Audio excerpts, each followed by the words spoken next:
is one of the finest people I've had the opportunity to know in political life, and he's graces the office of vice presidency, and he's got a good and decent person with a faith commitment that's very strong, as you all know.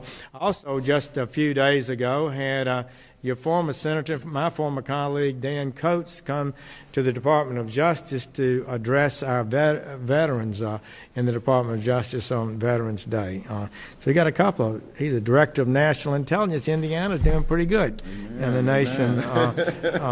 In addition to your fabulous Attorney General, who's already being known all over the country. I really do appreciate Curtis and his instinct. He knows what's right, what's wrong. He knows how the world really works, and he's got leadership skills and the ability to make us all move. And thank you for making me move over here and talk to you. Last year, the ministers in this room negotiated a truce in a gang war, ending a cycle of violence and revenge. That's happening too much in the country today. In fact, my view is a substantial part of the increase in murders and homicides is gang and disrespect and anger among various groups. I don't know how much of the increase is that, but it's more than a little bit on a percentage basis. Because of your example, your powerful preaching, your safety walks, and your patrols during high crime parts of the week, people have given up lives of crime and instead have taken good jobs at local businesses like Reese Welding so that they know they don't have to sell drugs to get by. You've had the courage to say, in the words of St. Paul, I will show you a more excellent way. Amen. Amen. After a 2-month period with 4 homicides, you have helped bring about 2 years straight with 0 homicides in the Butler-Tarkington neighborhood, even as the rest of the city was setting homicide records. I'm told that in 3 neighborhoods you serve, Butler, Tarkington, Crown Hill, and United Northwest, you have helped reduce homicides by 85%. That is excellent.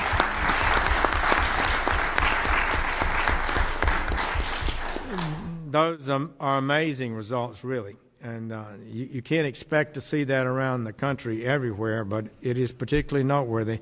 It doesn't happen, it almost never happens that much. And for these accomplishments, you received the FBI's Community Leadership Award this spring. FBI SAC Jay Abbott I was with him earlier this morning, and he told me about your work, how proud he was of it, and he knew I was coming here. So I'm really impressed with what the coalition has accomplished, and I believe it could be a model for cities around America. On behalf of the President, President Trump, and the Department of Justice, I'm honored to be here with you. The President recognizes the importance of your work. He is a strong supporter of law enforcement, and he said repeatedly every neighborhood in this country deserves to be safe, and not just a few. So I would submit to you that your work is only becoming more important. It took decades, really, in my whole tenure, beginning in the early 80s, changes occurred in the criminal justice system, and it began to reduce crime in America. A few years ago, we had half the murders that we did in 1981 when I became United States Attorney. After the last 20 years, crime rates have steadily declined. But over the last 2 years, the declines have been replaced by sharp increases, especially in violent crime and especially in homicide. The violent crime rate is up nearly 7%, and the homicide rate has increased 20% in the last 2 years. So this could eat away the progress that we made from better policing. Better policing is a big part of it. Community activities and so forth. We actually had a decline in drugs and drug use and significantly, I think, during that period, and that's going in the wrong direction today. So I believe that the dangerous, bad trends we are seeing, and I'm afraid it's not a blip, and we need to act smartly now, or we could see a reversal of the gains we made. And that would be a tragedy. I feel it very deeply. Despite your hard work and many successes, Indiana has not been immune to increasing violent crime, just like the rest of the country. The homicide rate increased 40% statewide in Indiana since 2012. That's a lot of increase, as well as more than 50% across the metro Indianapolis area. These are unacceptable, really, statistics. The president recognizes this is an important issue. He's addressed it. As soon as I was sworn in as Attorney General, he sent me an executive order. And it was pretty simple, actually. It said, reduce crime in America, you know. It didn't really tell us exactly how, but that's my job, I guess. But I think we can do it. We at the Department of Justice embrace that goal, as I've told them all. We're going to work at that, and we're going to work with our local and state law enforcement. Our police and sheriffs represent 85% of all law officers in America. The federal government can't cure crime, but working at an even better relationship than we've had in the past. And I think we've had good relationships between federal and state, but it needs to reach an even higher level, and I think we can make progress. Our foundational strategy to reduce crime in America is the reestablishment of a modernized Project Safe Neighborhoods, or PSN program. Will be our priority. And I think you'll agree it's in harmony with what the 10-Point Coalition is about. PSN encourages United States Attorney's offices to work with the communities they serve to develop customized crime reduction strategies that meet your neighborhood. This is a proven model. It's been done before. One study showed that by this professor, he's an impressive guy, he said instead of going up over its first 7 years, PSN reduced violent crime overall by 4.1%. And he said, in his opinion, you basically would have seen a 10% increase in crime, and that the areas that used the program most effectively, it had a reduction of up to 42%. So that's significant. We've never seen that kind of thing before. Our people that worked on this for months, I read it, and I told them straight up, I am so impressed with this. Whatever the crime rate's going to be in the future, it's going to be lower if we can execute this partnership, community-based crime-fighting program. Our goal is to make every community safer, and especially the most vulnerable communities. We will not leave anyone behind. Let's face it, it's not our privileged communities that suffer when crime is on the rise the most. It's those who are already struggling. Safety cannot be for the few. Our goal is not to see how many people we can put in prison. Our goal is less crime, less criminality, less violence. And that means we can have fewer people in prison. Heather McDonald at the Manhattan Institute has given us some astounding statistics. I think it's indisputable based on sound data that nearly 900 additional African Americans were killed in 1 year, 900 more in 2016 than in 2015. 900.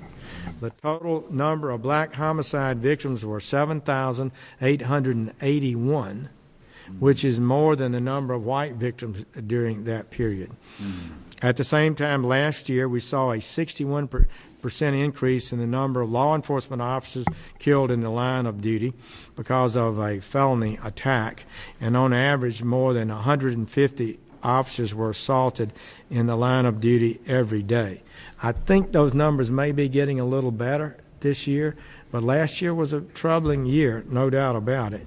And I would also note that the number of people that police officers had assaulted or killed in the line of duty, rightly or wrongly, continued downward for the third consecutive year. So I do believe police are getting better and better at their work.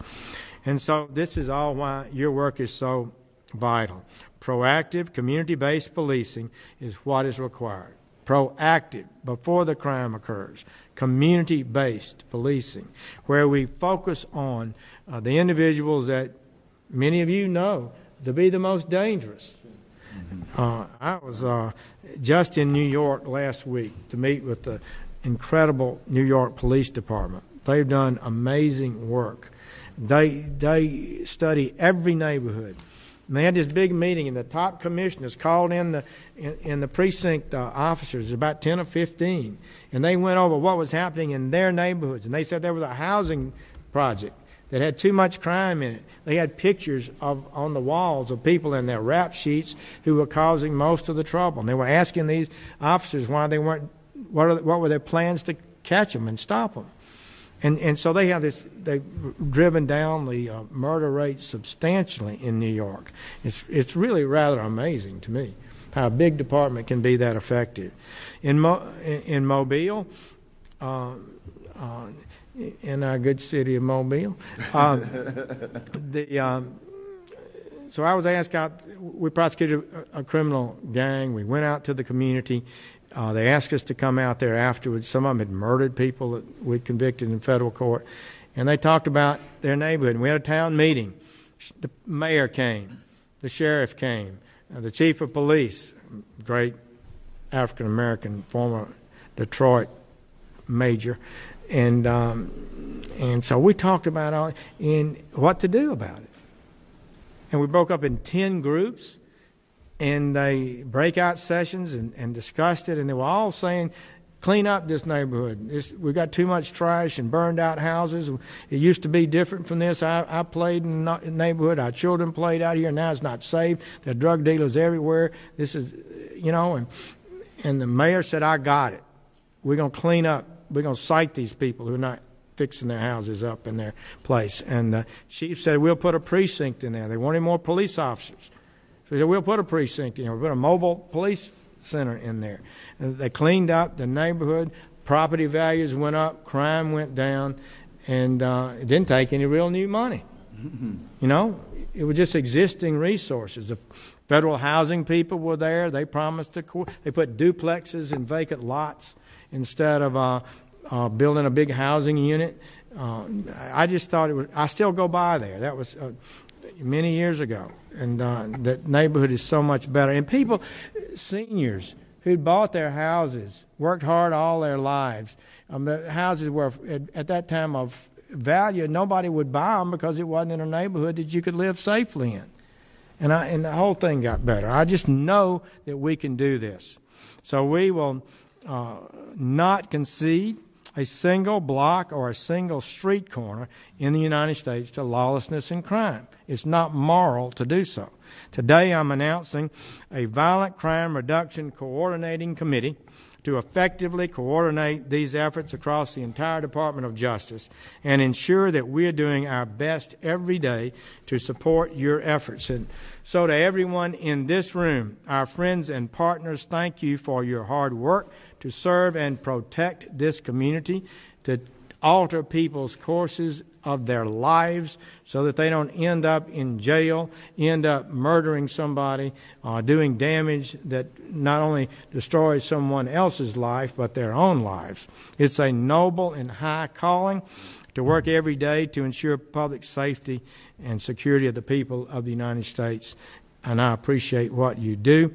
I'm proud to stand with you and what you are doing. God bless you all.